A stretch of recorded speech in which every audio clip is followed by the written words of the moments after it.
Morning, guys. How is everyone doing? It's not looking too bad out there, is it? I'm sure it's still chilly, but at least it's not miserable. Um, Hi, you're here again with Black British Parent.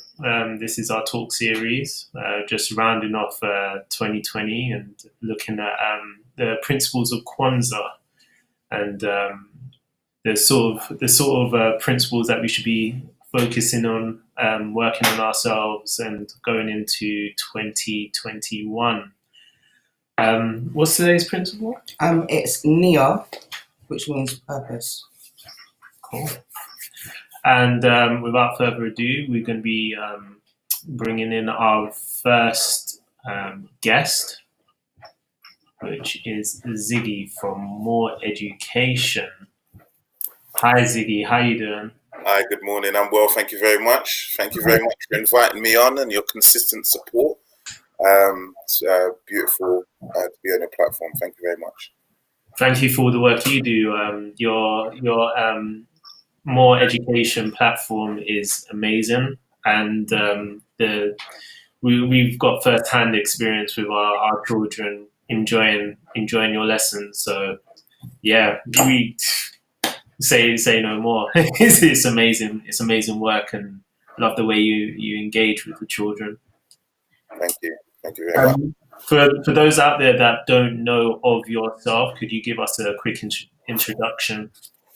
Okay, so I personally have been a teacher in the British education system for over a decade, predominantly taught in inner city schools, or inner London boroughs. I transitioned later in my career to teaching in pupil referral units for the most probably troubled and hard to reach students. Off of that, I also started my own supplementary school. We started focusing on GCSE students because in one of the schools I taught, I was begged by numerous students to offer some kind of additional tuition because they didn't feel their teachers were able to connect with them in a very specific way. That was 5 years ago. We're now online. We teach English and maths, world and African history, and financial intelligence. We've added the last two components in the last 6 months. That was only after, over the lockdown period, we did almost like a lockdown school because we knew that parents were going to need, children were going to need to underpin their education because, as we're seeing right now, the government hasn't got a clue of how they're moving forward. There's a lot of confusion. So that's where my expertise came in, and we added those two subjects as part of the wider curriculum. We did English, maths, science, world and African history, and financial intelligence for 8 weeks from, I think it was from April to June. And they proved very popular, so we added them to the curriculum currently. So yeah, if you have a child in year 7 to 11, I'd say 7 to 10. If it's year 11, it's a bit too late now. But yeah, we offer free consultations and assessments at moreeducation.co.uk. So Yeah, that's up there, right there now. Wonderful. Thanks for bringing us up to speed with who you are and what you do. Our next guest we're going to be presenting is Peaches. Hey, Grand Rising Peaches, how you doing? yeah, I'm sipping on some water. No, I'm good. I'm really, really, really, really, really good. And I give thanks, much appreciate love to you both. And a pleasure to meet you as well, Ziggy, online right now, being able to do this and expand and let people know really about what is up on accessible to them. So yeah, thanks. I was going to say, do you mind introducing yourself to those who may not be already familiar with you? No problem. My name's Peaches. People can follow me at Peaches Presents. I am a relationship broker, which means that I heal the journey, the healing. I support the healing journey of people in doing better. So that's young and old. I'm also one of the co-founders of Womanhood Academy. We're now separated. We have Womanhood Academy for girls, which is underneath Manhood Academy Global, and we have Womanhood Academy, We Are Womanhood Academy, which is underneath Lifehood Academy. Which I've been doing this work with young people for the last over 20 years now. And for me, the whole reason for me getting involved in this work, firstly, I started as a facilitator working where Theatre Royal was one of the places who honed in on the fact that I got skills. Yeah, with engaging. I've got to just, you just got to say it. I didn't understand it at the time. This is about purpose today. So I'm just gonna, everything I'm saying is gonna be in context. So for me, when I wasn't aware that I had these skills, I knew I was special, but I didn't know I had those skills. And it was engaging with the so-called hard to reach. Yeah. And one of my first mentees was Getz, the grime artist, who's done extremely phenomenal. And that was when he was on probation. And I said to him, I didn't like grime. And I just said to him, there was a resistance between us. And I turned around and I said to him, what? I don't like what you're doing. Yeah, I don't like this music. It's not for me. But you know what? Don't let nobody tell you can't do what you want to do. So about 6 years ago, he had a concert, and when he realized that I was there, because I was filming on the filming capacity, and he saw me and he stopped his whole concert, and literally just said, "See that woman there?" And that allowed me, or reinforced why I do what I do. So I'm a motivator as well. I'm a motivational speaker. I deal with youth engagement. Over the lockdown period, I literally, when it was an opportunity for people to come together, I set up support groups with Princess, who I work my good sister, who we work in partnership with.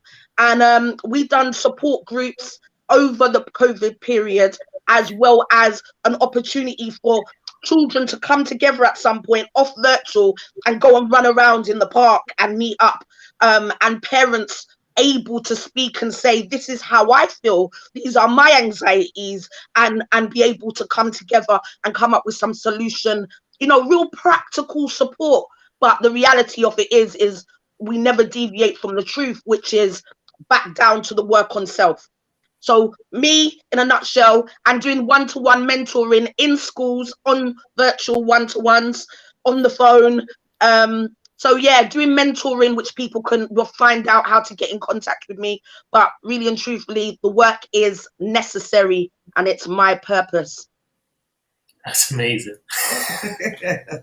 Do you know, I didn't even realize there was a connection there with Getz as well. So like, amazing work. Thanks for your contributions to our community. To be honest, do you know what? I've worked with a lot of people.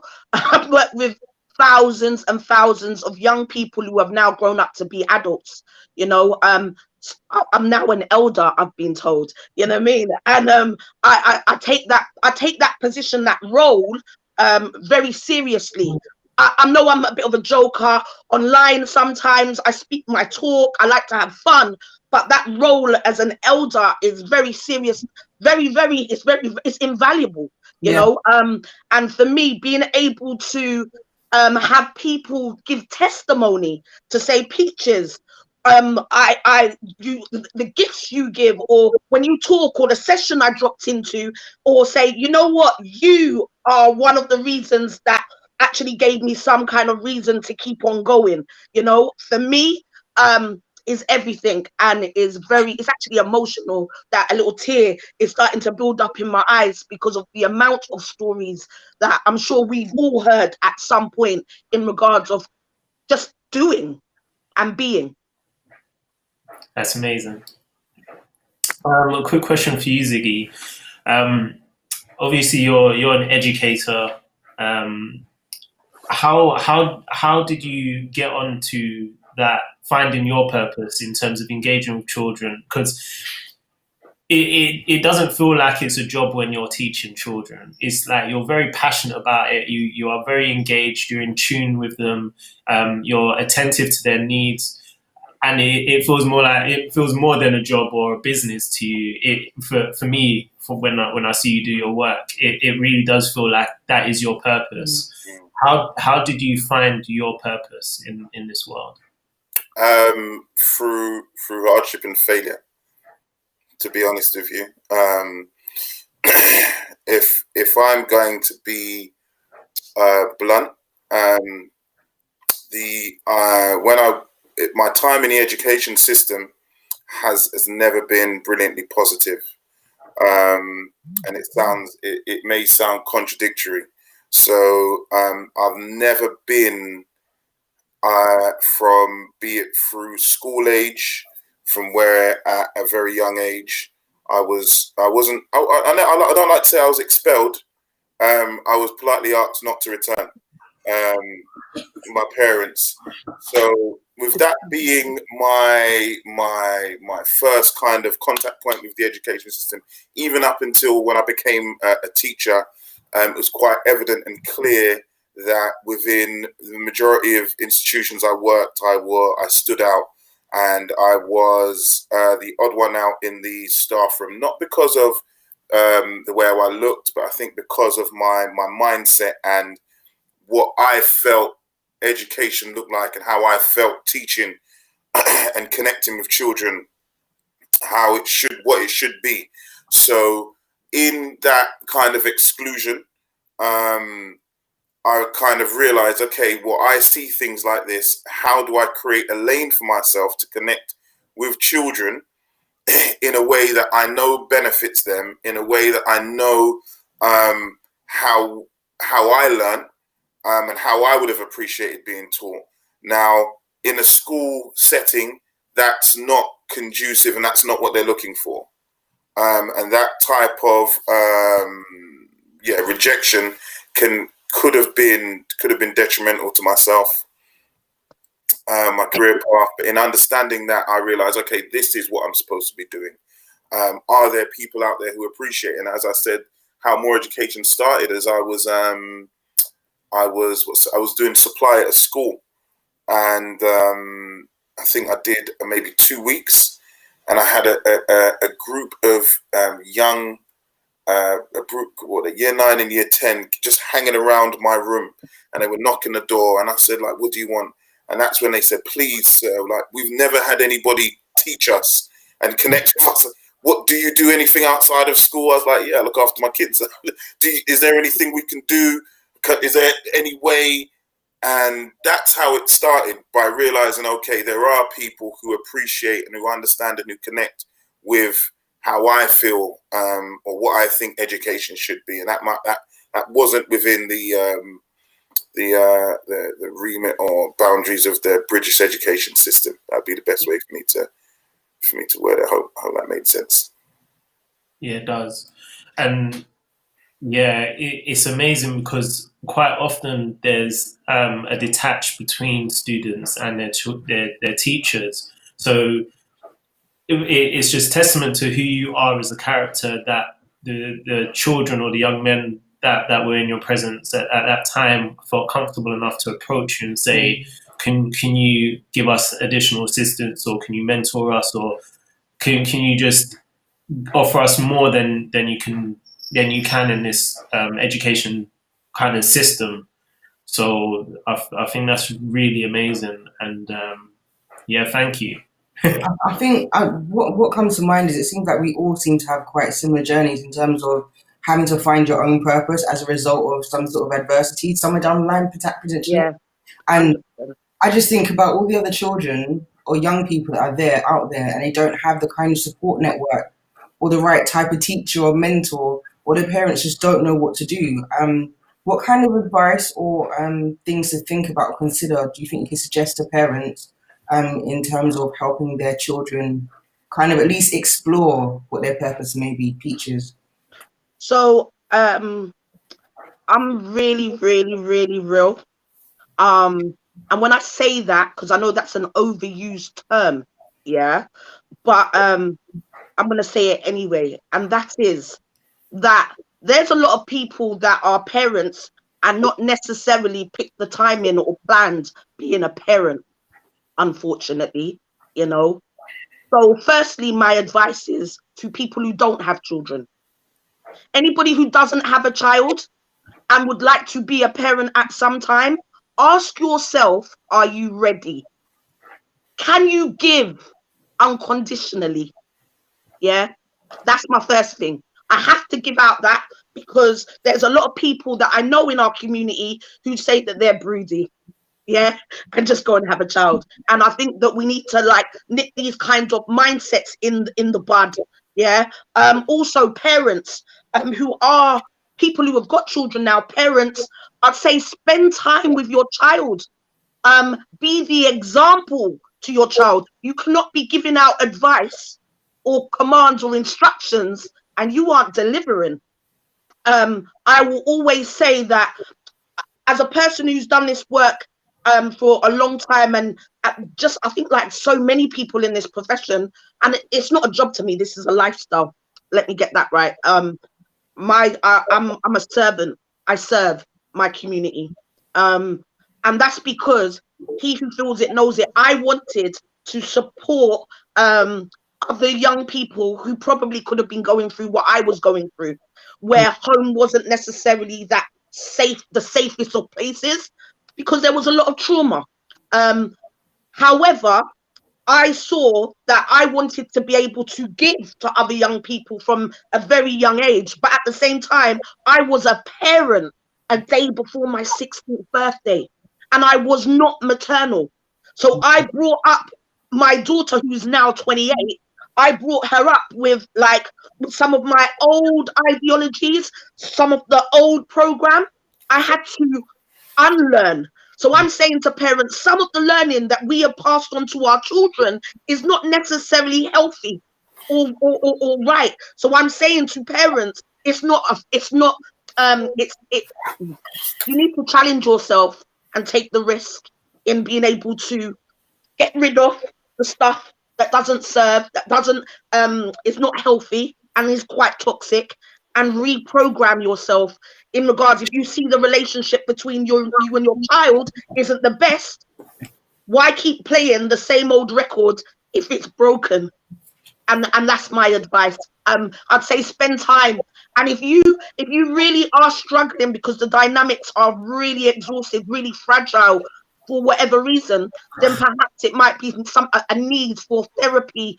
My sister who is a therapist, Cassandra Conte, or Dr. Koya, as I like to call her, she doesn't call it therapy, she calls it reasoning. She reasons with her people, So I would suggest families having reasoning with somebody who can mediate that, facilitate that, and give them more hands-on experience and tools.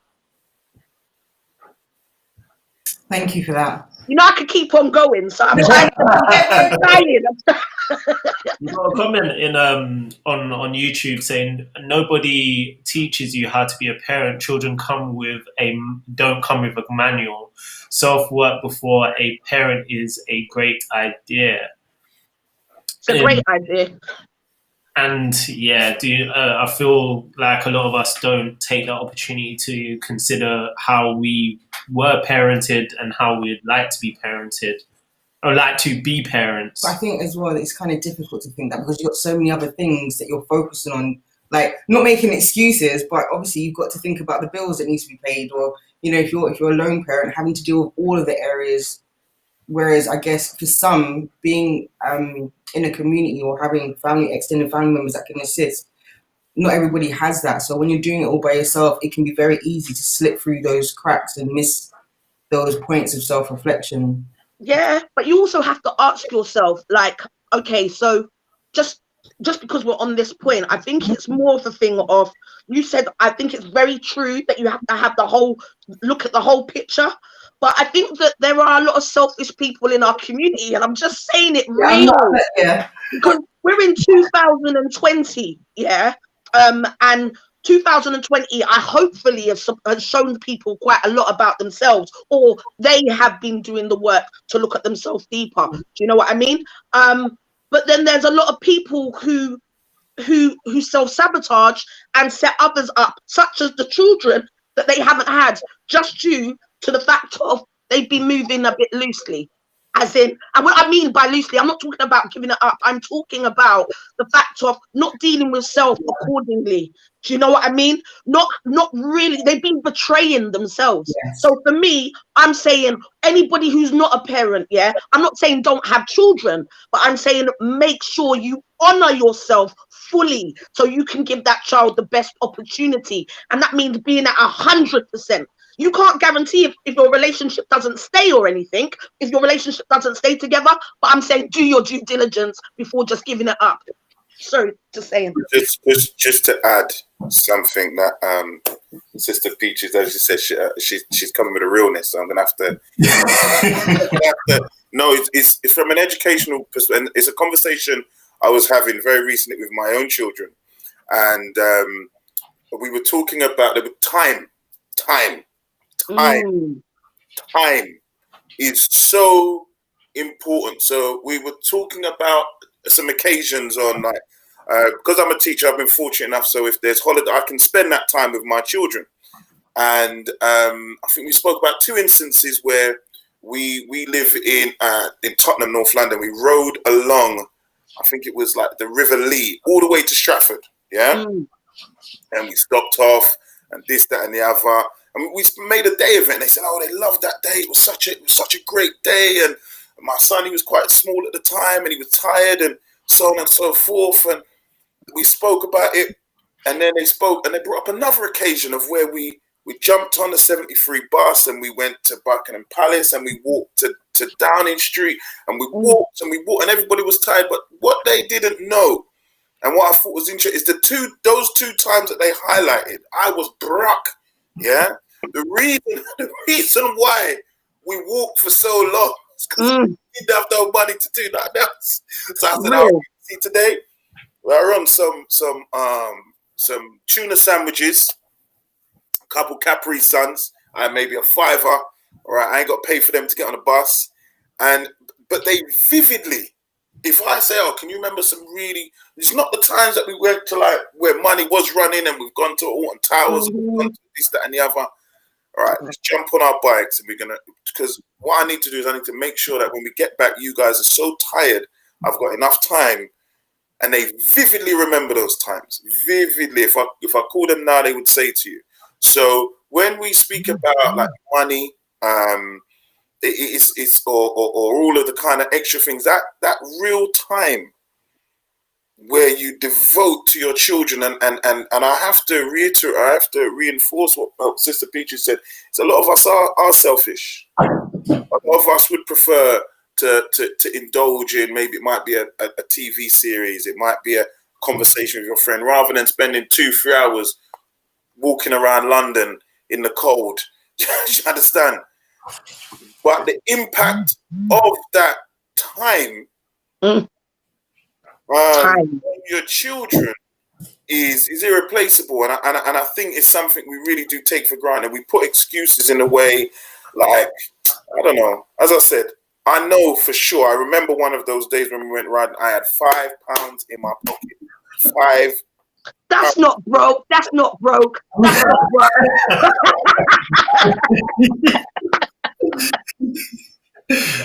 Wow. No, but Ziggy, you do draw an important point, because more often than not, people can get kind of bogged down or tied down or depressed with their financial situation and not realize that it's more important to spend time and conversation, walks. And those are the perfect opportunities to spend the time, because you got to be creative and make something out of nothing. Yeah. Yeah. And even as you said, you go out on a cold day, but I'm not built like that still. Even if it's just playing computer games with your children or card games, like we was playing with the family the other day, and the game was kind of taking long still, so we had to send them to bed. But just it's competitive in your household, isn't it? It's competitive. Trust me. With house full of women as well. It's deep. But no joke. But yeah, do you mind defining what you envision purpose to be? Because I don't think, as much as we say the word loosely, I think people have different kinds of ideas. I hope I don't mean to, I could assume ignorance, but I think as adults, we still aren't always sure of what our purpose are, let alone to be able to, explain or help guide or, push the initiative of our children to understand purpose. And obviously, as a parent, we have a purpose to, how can I say, be accountable for our children till they're accountable for themselves. Mm-hmm. So how would you define purpose in your view? All right. So for me, purpose is it lives within, and it's what you really like. So passion and purpose for me. I'm driven by my passion to fulfill. I've got a reason to go and achieve what it is that I want to achieve. And mine is, I want to see more people doing better. Yeah. So I am a leader in my own right in regards of helping people transform for their global contribution. And that's me. Now it lives within me, and it's how I move. It starts the community of self. I very much love myself, and I am unapologetic with it. So that means that I know that I'm not perfect.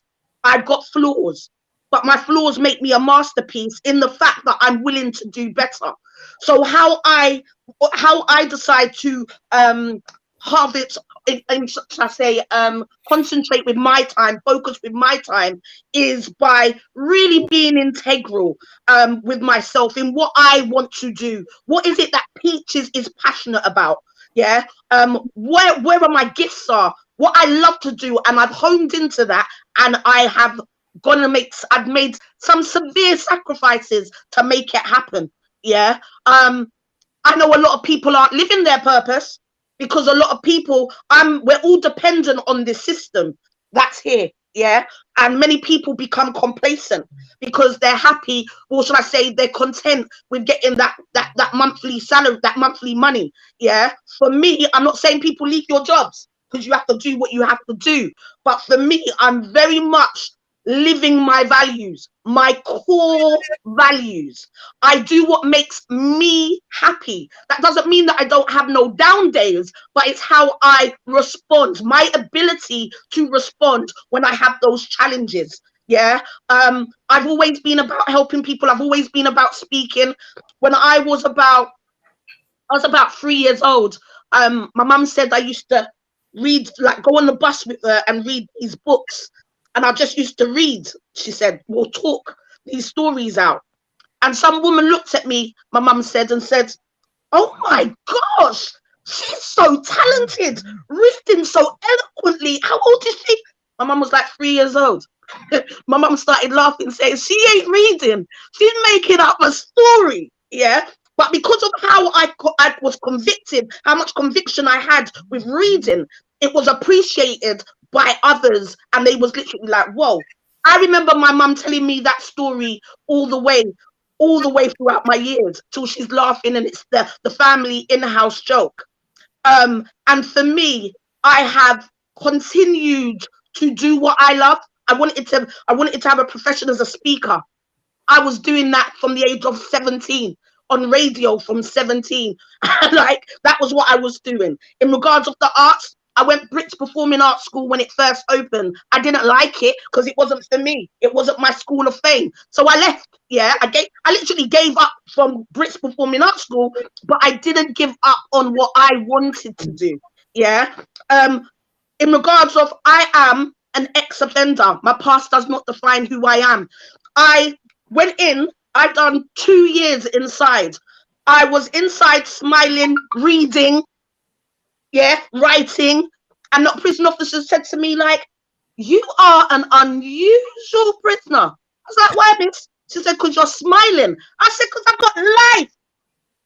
As long as I have breath in my body, I will continue to do better in whatever I want to do. If I want to go and work in McDonald's, I'm just saying, if I want to work in there, I'm going to give it my best to continue to climb up, to change or do whatever it is. If I want to have my own business, which I've had and I still do, I will continue to give it my utmost best, but leading by example of what that looks like. And having fun, the balance. Yeah, I don't stop smiling, and that's me talking, breaking down purpose for me. And do you know what's beautiful about what you're saying? Despite whichever crooks and turns your path is taken, throughout that, the message has always been repeated from your mum, who's nurtured that spirit in you is going to be a spirit. I love my mum. My mum is amazing. My mum's had her own challenges. Yeah. Even through the storms, that story has been consistent. And I'm going to say it like that. Yeah. Even through the storm, that story has been consistent. And that story has given us a lifeline. So, and let me tell you, purpose, my thing has always been I'm aware that there's a lot of trauma. So within families, yeah. I grew up watching programs that people used to cuss me for, like Ricky Lake and Oprah, them chat shows, Kilroy and all of that. I used to watch those programs religiously. I could see Ziggy smiling. Did she just say Kilroy? But I remember watching those programs and I was fascinated to see people go on TV and literally talking, disclosing, and at the same time it's like, let's see where you go. But I never really got to see the follow-ups. So when I saw Oprah done those programs which was firstly drama, and then she went through a transition of helping people heal. That resonated with me. So for me, I was like, hold on a minute. Within our family, there was lots of dynamics, that there was a lot of trauma that wasn't necessarily resolved. And people walked around on a lot of eggshells or skirted around or said, now we're not going to talk about it. Whereas I rebelled. Yeah. My thing is always about doing better. So when we understand that, I had to learn the approaches, or I have gone out and learned approaches and people have shared. I've shared with people my learning, and in turn, I brought that learning into my family home. I will say this, because I have never given up on my family. I have never given up on my purpose. I am so blessed to say that me as an individual, I'm doing phenomenal. I love me. I'm doing the best I've ever done. I'm healthy eating. My mind's right. I'm writing. I'm getting creative. I've made great business partnerships and bonds with people that we're able to manifest and grow continuously. My relationship with my family, let me tell you, because I'm about unconditional love, the real term of unconditional love, even through when things felt like, never gonna talk again.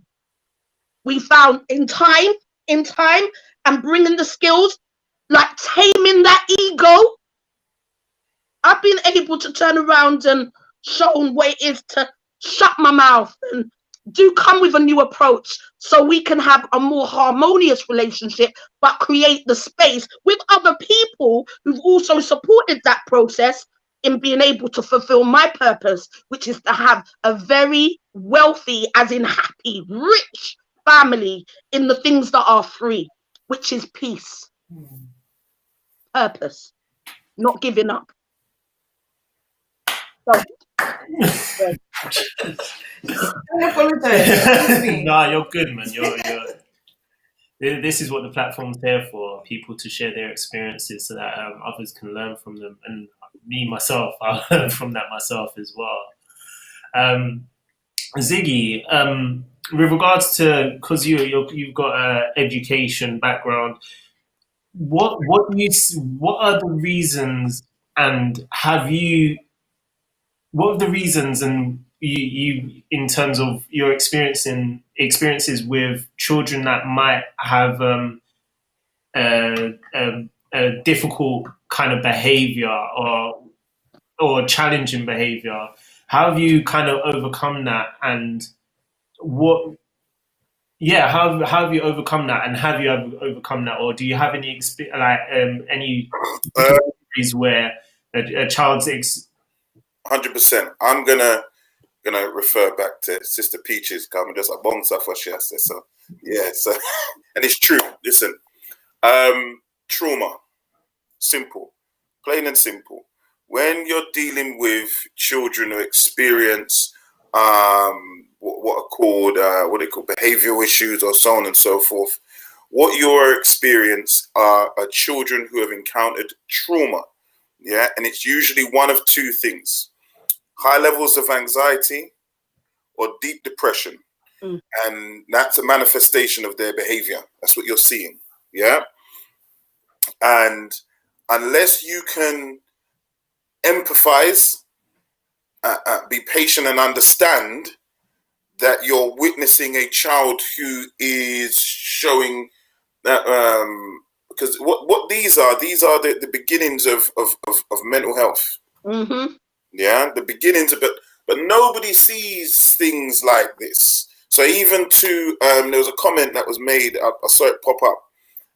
It says, "My inexperience, black children can be challenging," and I would reverse that, and I would say that's because black children, based in the context where we live in, and the majority of us live in urban environments, the majority of us live in challenging circumstances. So if you live in challenging circumstances, you're going to possibly manifest and show challenging behaviors.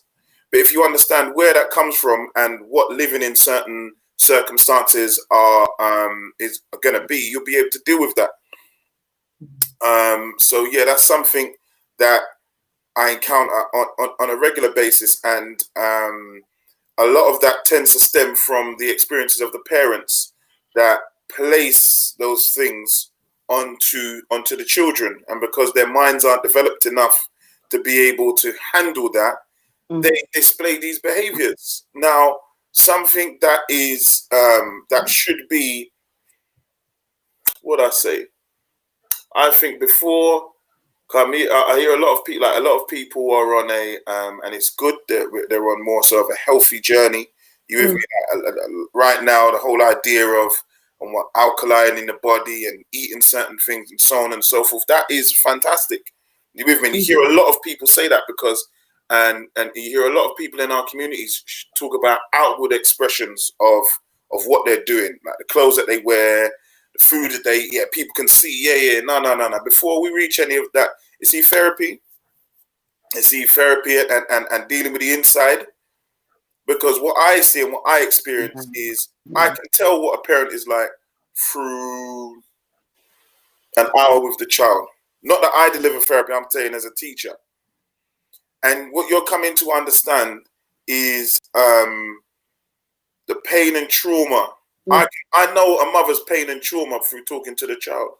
I know a father's pain and trauma, which isn't maybe as spoken about in our community, through being with a child for a week. So until we're brave enough to deal with those deep inner issues, that where you're not really able to wear a badge, or you might even want to talk about it. It's much easier to talk about how I've stopped eating chicken, and I take sea moss and bladder whack all the time, and it's one of my 102 minutes. It's much easier to have that conversation than to talk about, boy, when I really looked at it, the rejection, the impact of the rejection of when my mum used to beat me and then hug me up. Like, No one wants to talk about that stuff. That's long. That's long. Yeah. But all that we're talking about now, even when we come back to purpose, one of the reasons why I do the financial intelligence classes is because what I realized is a lot of our children see their purpose as money. Like, yeah, man, I gotta get rich because, and the reason why they feel the need for this money and fame and this, that, and the other is because they believe it will alleviate them of a lot of the pain that they suffer. A lot of the pain that they suffer is believed can be alleviated through monetary gain.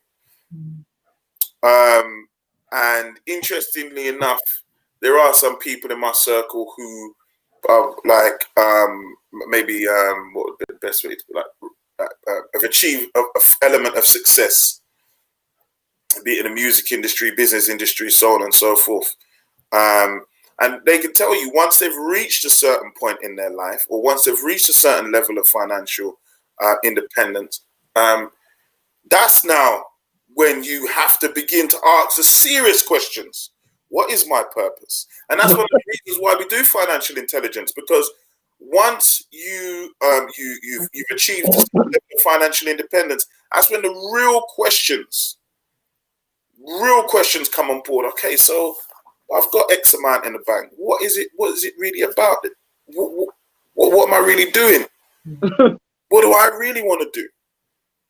And that is the actual reason, because a lot of our children feel once I get the watch, the shoes, the car, the clothes, the this, that, and the other, I'll feel so good about myself.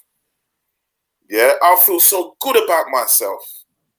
I'll be part of society. I'll feel functioning, normal. Whereas in essence, that's not the case. We tend to find, which is why you get celebrities who go into like, will bust first album, Wally Pamoni tour, this, that, and then go into a deep depression because it's their purpose, their understanding of self that has not been achieved. And it's something that we need to, in our community, we need to make almost a rites of passage where, as a young person, you must go through some kind of therapy. As a parent, as you go through transitional points in your life, you have to go through some kind of therapy, because if you don't, living in this society as a black person, where the construct of the society automatically makes you other, just it's how the society we live in is constructed. Yeah. You are other, so you are constantly operating as other within that. So that is going to cause certain issues. It doesn't matter. It is going to cause certain issues. So unless we can kind of deal with those things first, because it's once those pathways are cleared, and you can begin to understand what your purpose is. But if you can't, and you can't clear it, you're always going to be chasing. You're always going to be running. You're always going to be looking for something. That's now when we get drug abuse, alcohol abuse, self-abuse, wherever. One of the things is like, all of these things. It is very difficult. Something I wanted to, very interesting, because the other night we watched a film. I don't know if you guys have had the chance to watch it, called Soul. SOL. It's with when name again? Jamie Foxx. Yeah, it's a very good film. Listen, I'm gonna watch it back again. And the fact Peaches kept going like this when she's talking. She kept going like this. Yes. Because she's talking about a soul, a purpose inside. That's what the whole film is about. The whole film is about, boy, what is your purpose? What is it really all about for you? 100. You know what? You're right there, yeah. This is one of my, I just talked about books. Where's my book? Somebody sees my book? Oh my gosh. There's one book. Oh my gosh. You know when your good book is not on your bookshelf? Anyway, I never say her name right properly, but I'll just advise anybody. I'm going to say Miss Van Zandt. Iyanla. Yeah. Say it again. Say it again. Ilana Van Zandt, yeah. Miss Van Zandt, yeah. Queen. She's somebody, I bought her book, Tapping the Power Within.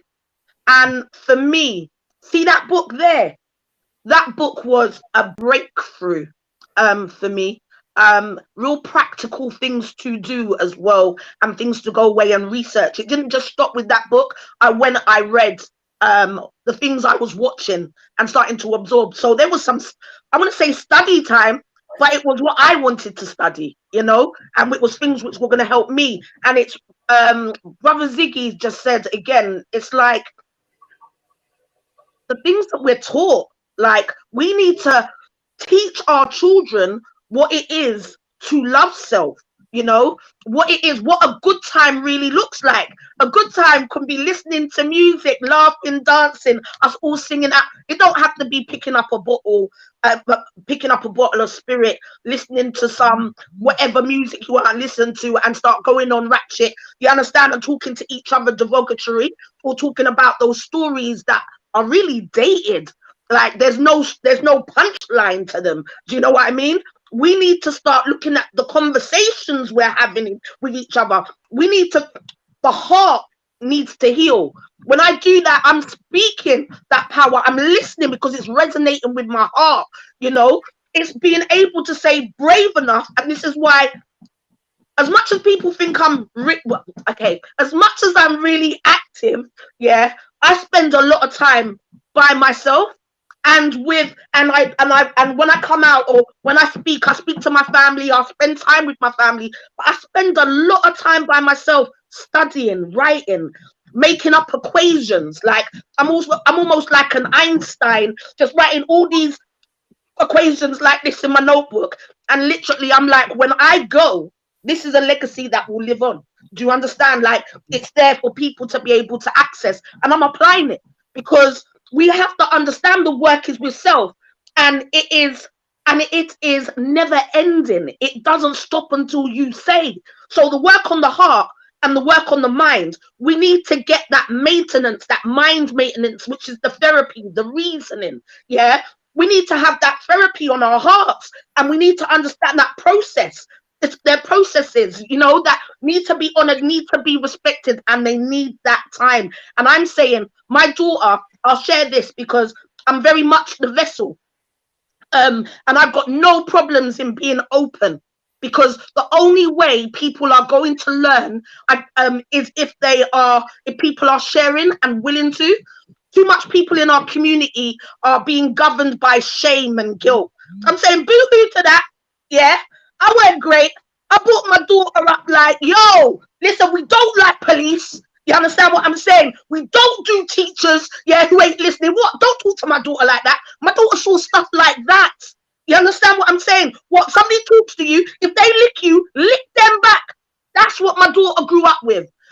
And in fact, I grew up with if they lick you, lick them back. I never grew up with that. My parents, my mum particularly, she really, like, she backed the teachers all the time. Yeah, even though I literally lick somebody back for licking me back and I got suspended or expelled. And hold on, but you told me to lick people back. What kind of walking contradiction is this? You know what I mean?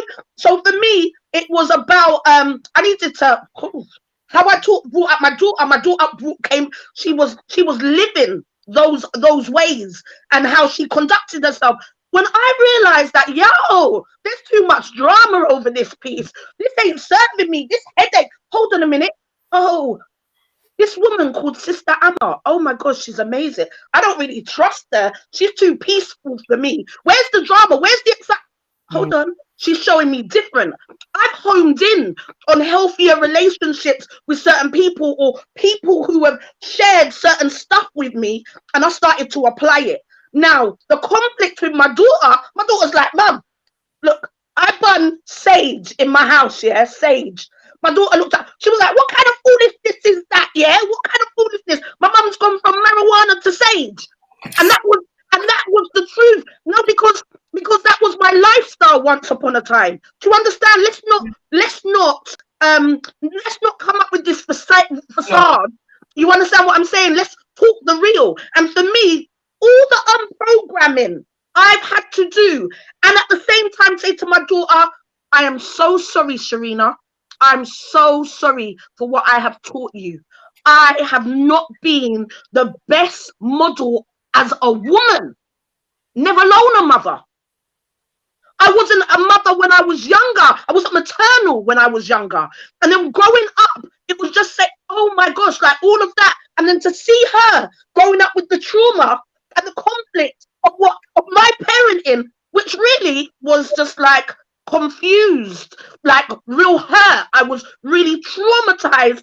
But then as time's gone on, I've gone and got, certain, I'm quite blessed because of the support, the people that I've had around me along my journey. There are certain key people that have been consistent and aided that journey and been that consistent support for my daughter. Like my mum and my daughter's relationship, nobody can touch that. You understand? But at the same time, I'd have my own conversations with my mum on a one-away. Do you understand what I'm saying? And that has taken time.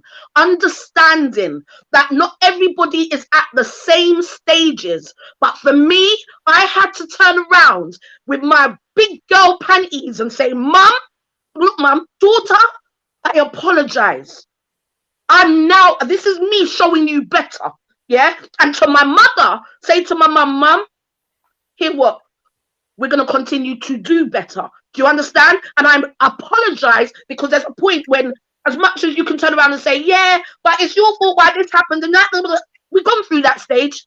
Yeah. And there's a point where you take responsibility and you go, but it wasn't the family's fault why you were doing that. And it wasn't the family's fault why you were doing this. No.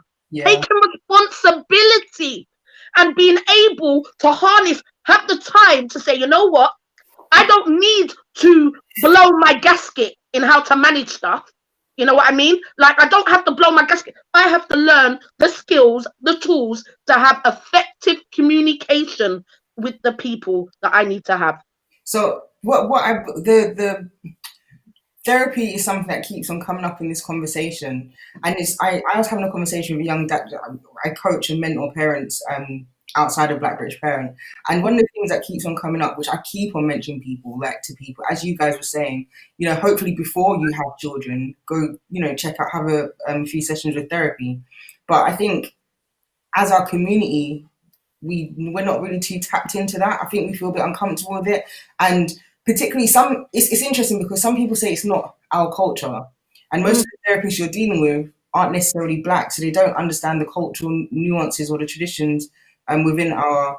But as a community, we should not just come together for funerals and weddings. Yeah.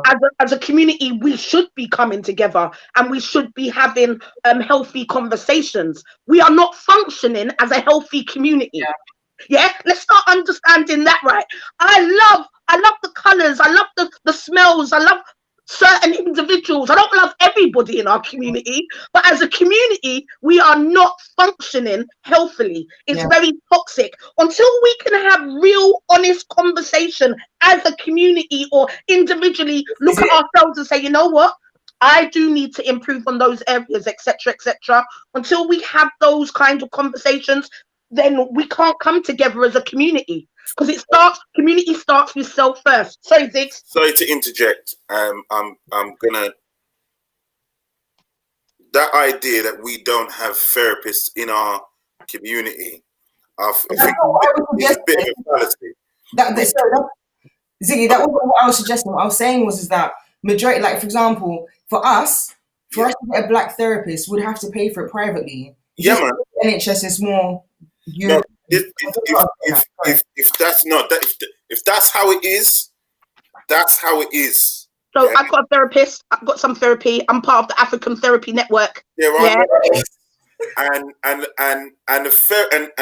what I've found in my experience is, you're gonna have to pay for it, but I think the inverse is that because the therapists in our community are very aware of our issues.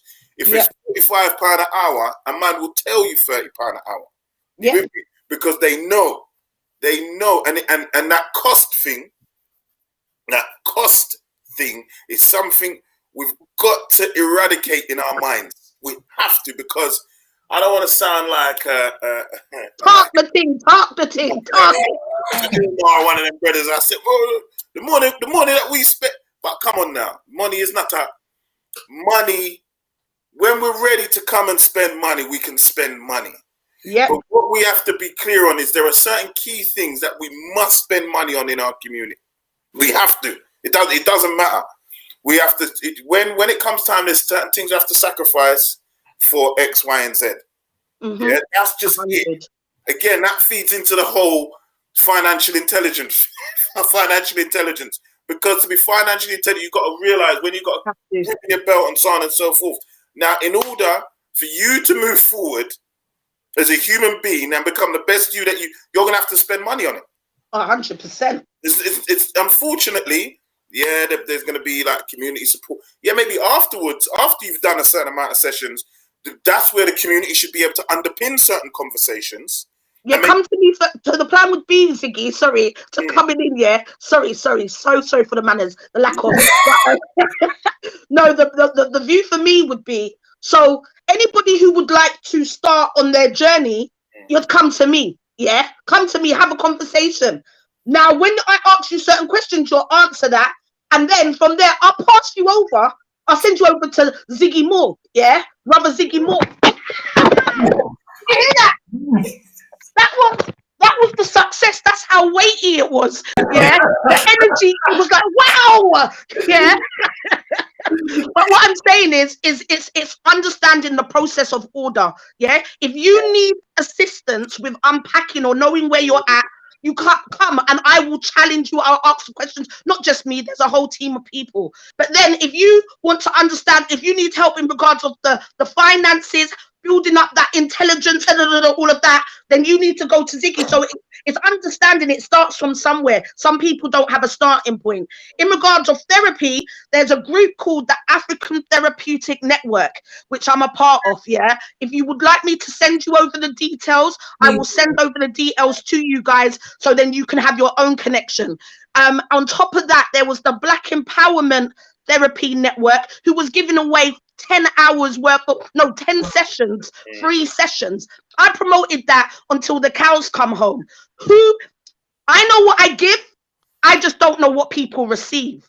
Yeah. So at the end of the day, when I promote out people's stuff, I promote that stuff for people to tap into those gifts. There's another sister called Dr. Koya. You heard me speak about her earlier. Her organization is Involve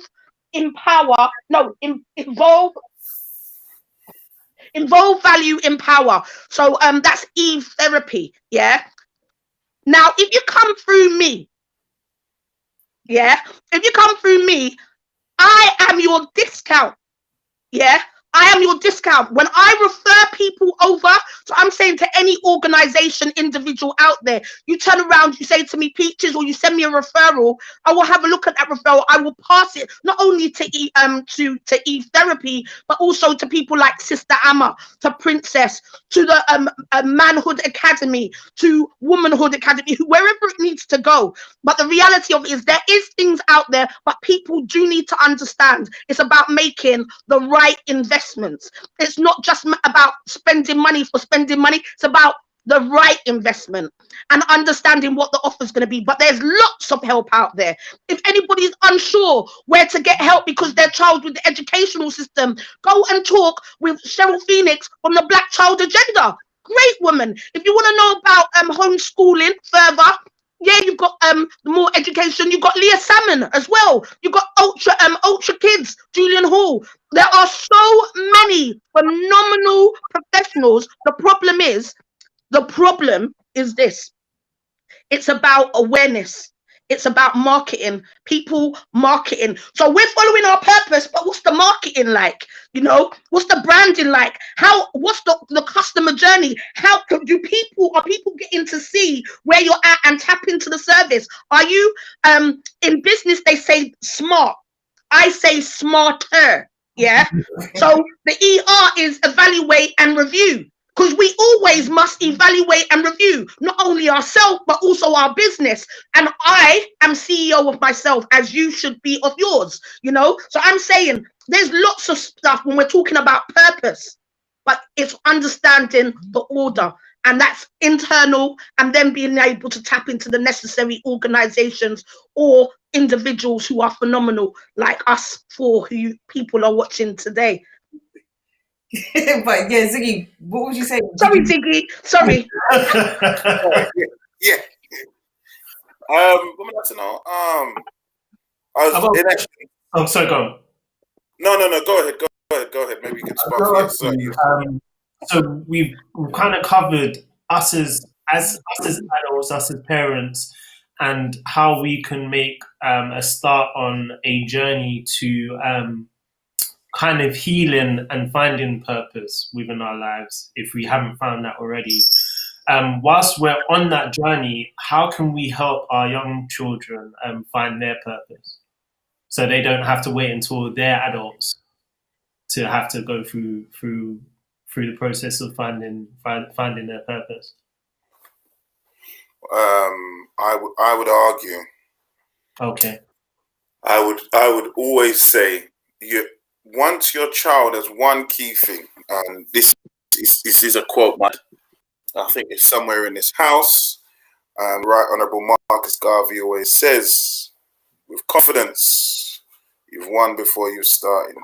I'm saying, but with confidence, without confidence, you are twice in the race of life. However, with confidence, you've won before you started. Most of our children lack true self-confidence, true self-confidence and belief. They can very easily be weighed. They can very easily be impacted, very easily by the powers. I see it in the education system where you get teachers who speak negatively to children and it impacts and shatters their confidence. This tends to be the biggest reason for behavioral issues, and nobody's going to talk it. I'm going to tell you, you have a teacher who psychologically begins to erode the confidence of a black child, little niggling, little niggle, and they begin to act out. They don't know why they're acting out. But if your child has a solid foundation of confidence, and where that confidence comes from, we spoke about earlier, when you spend time with your children, when you begin to invest in your children, that quality time, and if something is happening, first things, if something is happening, I can come back and I can speak to mum, dad, blah, blah, blah, blah, blah. And I know the reaction is going to be that someone's going to listen to me. It might not even be that something's going to happen. Yeah. Again, it comes back down to time.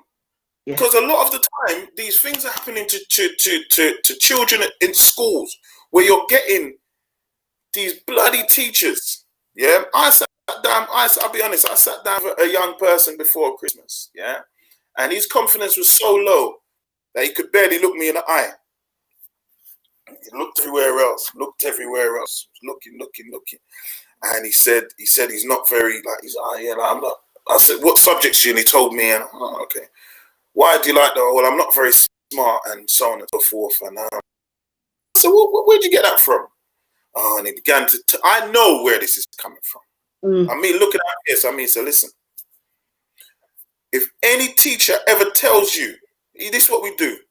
If any teacher ever tells you in the next week, by the time I come back, implies, makes any suggestion. The reason he was kicked out of class is because he had some face to the teacher, but when we investigated it, he's scared of the teacher picking out his work that's wrong, that's incorrect, and he doesn't want to be exposed in front of the class. So he must have said, don't touch my book, or what's wrong with you? You with me? But again, it came down to his anxiety. This teacher has systematically picked on him, you with me, for his work as opposed to supporting and underpinning. Unfortunately, it comes from a situation where he doesn't have that underpinning and he's not being given that confidence in his home. Yeah?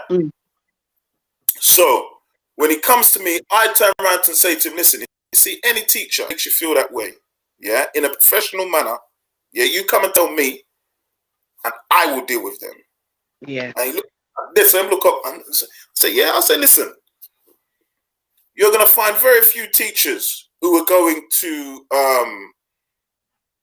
go up against me one-on-one. You with me? That you've seen me. I'm not a shrinking violet. You with me? I will stand up for you. And his chest got bigger and he opened up. I said, I'm not condoning your face in this. But you know you dealt with it wrong. And he bowed his head. Coming back to the whole point, if you're not infusing confidence in your child, and if you're confident in yourself, how can you use confidence in your youth? 100.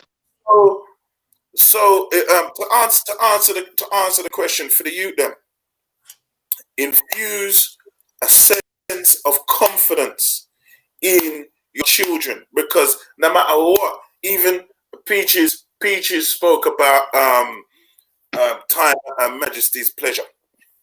There's times when you're in the worst of situations, the harshest of situations. But you see, if you've got that foundation of confidence, your head will always be up. It doesn't matter what it is, and you always find a way. And that is the building block on which you can now build and to go and find your confidence. But if that's been eroded and eradicated, which is a lot of our children, by the time I find them in year 7, that's gone. That doesn't exist. There is no foundation to build on, because their confidence has been completely shattered. We give them over to the schools. We give them over to all kinds of people, and then we wonder why a man reaches 13, 14 and he's starting lashing out, because he wasn't given a foundation and a building of confidence to know that, this is who you are. This is what's going on for you. This is why you're fantastic. This is why you're amazing. I'm going to pour my love and my time into you, because I think you're worth it. I think you're valuable. That's why you do. That's why you pour your love and attention into your child, because you believe and you know the value of that you. That's what it's all about, and that's what imbues them with the confidence. You ain't pour no time and attention into your youth, and the youth doesn't believe that they're valuable. One small word from some idiot teacher, and it's funny, Peaches said, because you might be thinking, why are we talking about teachers like this? I hate teachers. I'll be honest with you. I cannot stand teachers. 90%. I'm a teacher, but I don't like most of them. Because they're self-righteous, condescending, horrible, and I'll say they're horrible with our children. If you guys got the insight into schools, I understand why a lot of people, the homeschooling think, why would you send your child into that toxic environment? So you're sending your child every day into this toxic environment, and you are not alleviating it or underpinning it with the confidence that they need to survive in life, survival. Which is why we come back to why a lot of our children aren't surviving. Why are they not thriving? Destruction. Confidence. Garvey told us, confidence is the key. The love and reassurance that you pour into your child. You program that child from their young. I listen to Mike Tyson. Mike Tyson's got a brilliant podcast, and he told you when he became the youngest world champion, he said the old Italian man took him up to the outskirts of New York, and he said, I used to think this guy was a weirdo. He would just come and say things to me. You're the greatest. You're going to be the best. No one's ever going to defeat you. He said the guy programmed him. The problem is he died too early for him to get the full program, which is why he's a bit off. But I must say the foundation that the guy set for him, which is why he's been able to come back even if it's 20, 30 years later. But the belief in himself, he said that the belief that he was given, he said he'd never heard nothing like this in his life. Which is why at 20 years old, and that record still hasn't been broken, he could be the youngest heavyweight champion and completely devastate a sport because he was confident given in him. Now, unless you're giving your youth that kind of confidence, that self-belief, because they're going to need it out there. They're going to need it, especially. I'm not even going to know. I was going to say especially a boy, but that's not true. That's not true. Both of our children, boys and girls, need that confidence. And if as a parent or as a family, if we're not giving that to our children, when they go into schools, please don't believe these schools are nice, beautiful, healthy breeding grounds for our children to go on and become fantastic contributors to our community and society. Like, if you've got that in your head, you might need some serious reevaluation. You cannot leave that to happen to your. You can't leave that down to the schools for your children. If your children are there like 6-7 hours a day, they're slowly being eroded. There might be 1 or 2 man in there who's going to give them a little boost, and that's about it. Listen, do you know what? I so agree with you on that, Ziggy. I'm gonna say, like, for me, I understand that there's a lot of parents that can't necessarily homeschool their children, but for whatever reasons, I've had this conversation because I was one of those people talking to everybody over the COVID period. Going, are you sending your children back to school? Yeah, and but then I had to listen to the harsh reality from some of my many friends who are like, I can't just whatever for whatever reasons. And I was like, oh yeah, true. My daughter's 28 now. I give thanks. I don't have no little child in these times, to be honest. Just saying, yeah. But I look at teachers when I go into schools. I tell the young people that the teachers, I don't deem them as teachers. I deem them as coaches. Yeah, they're your coaches, and you tap into them if and when you need. Use them to your advantage. You get it? They're where they want to be.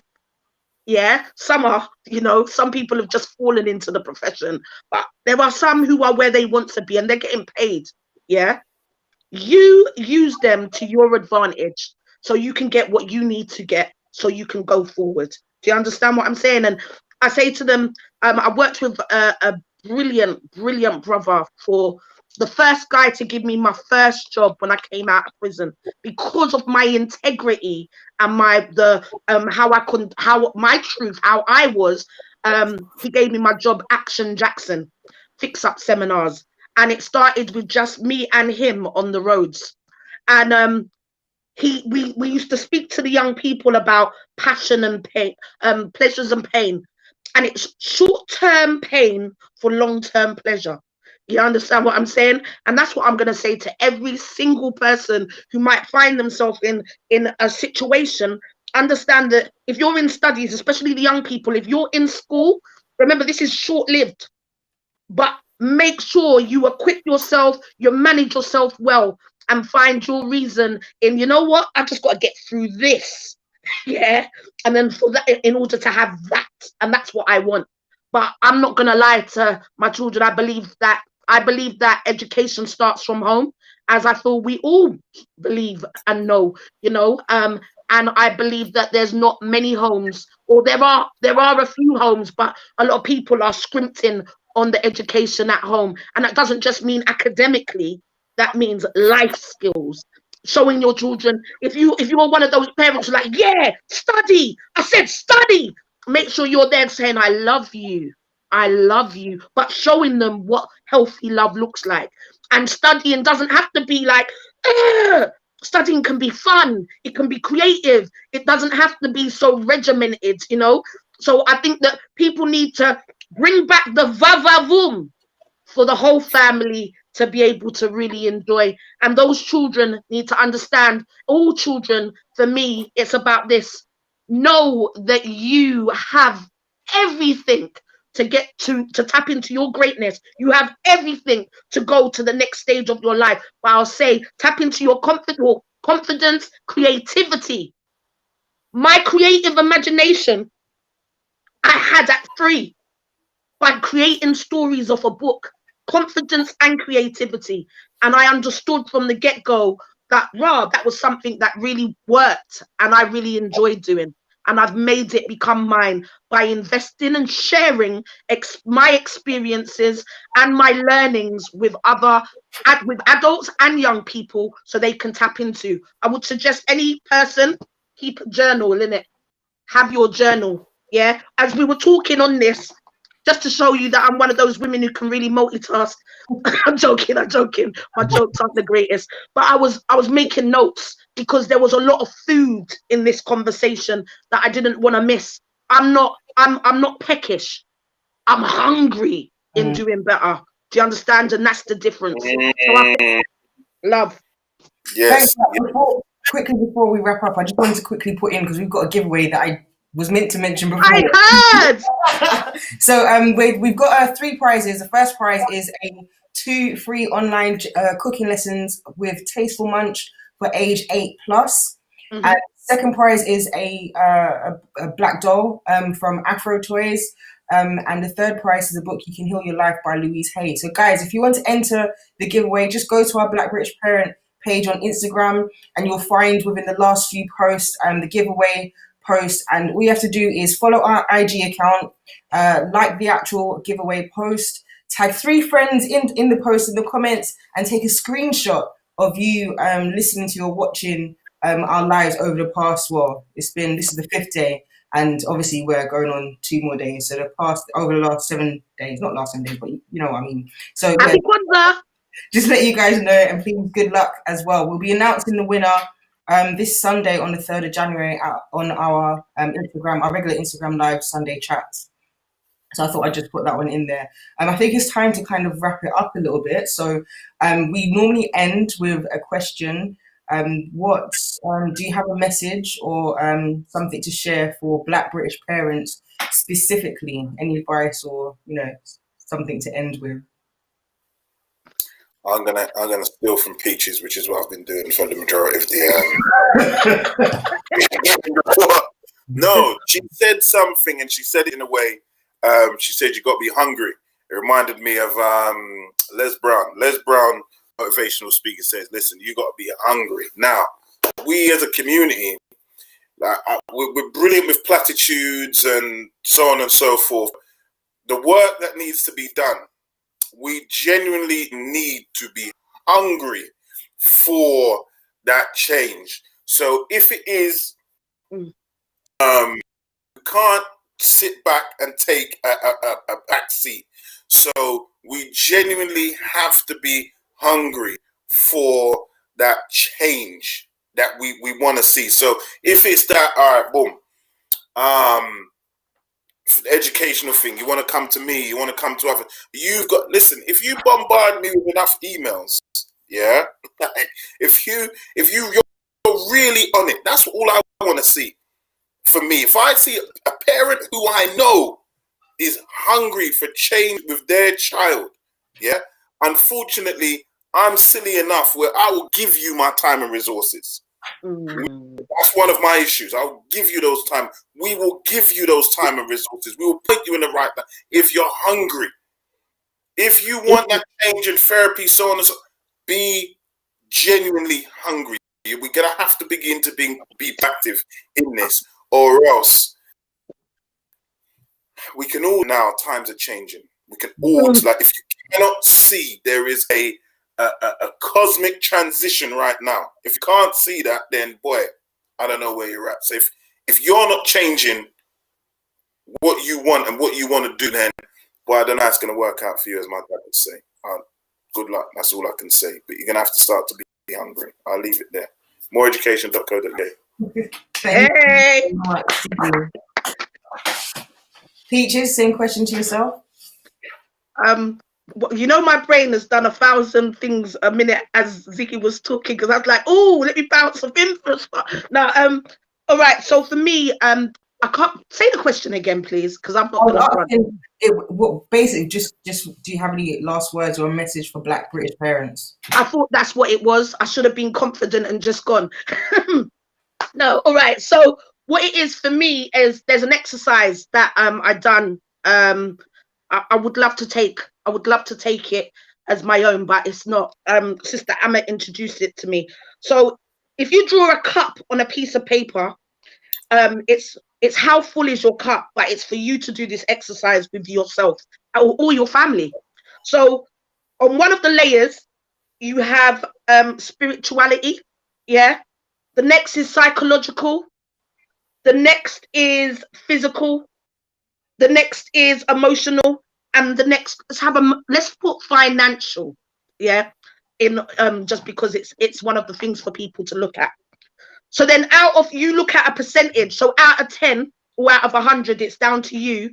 Say what you are in all those different layers.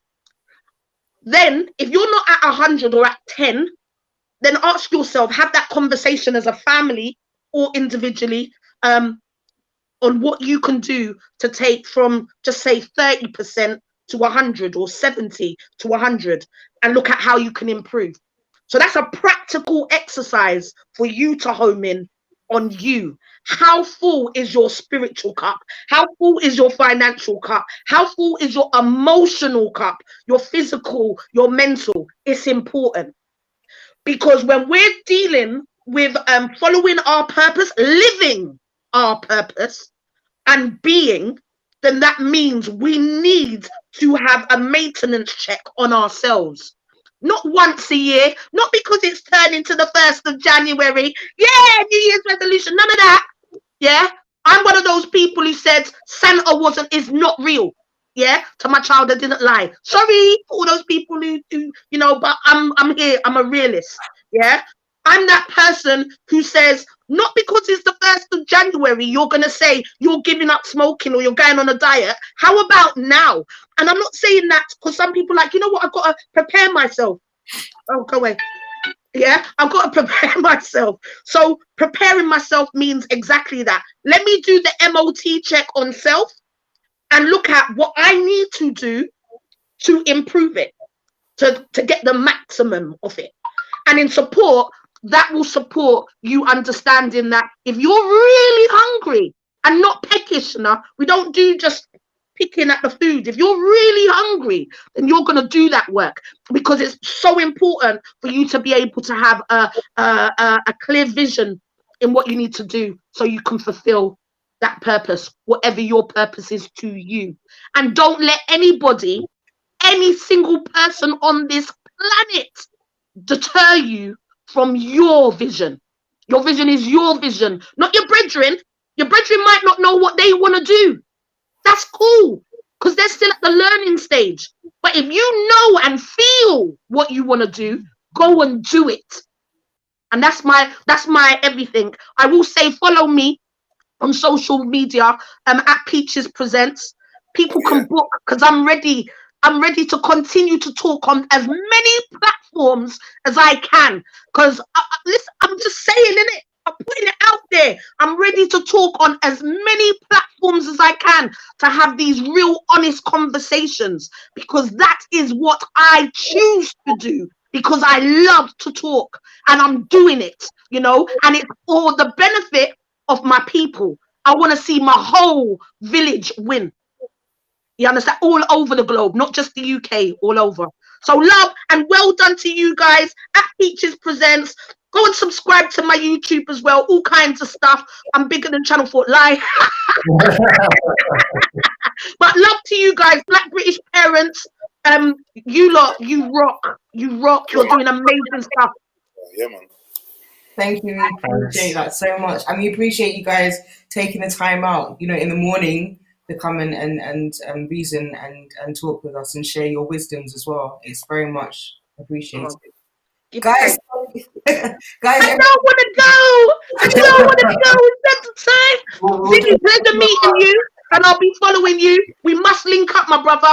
Do you understand? We must, because it's necessary.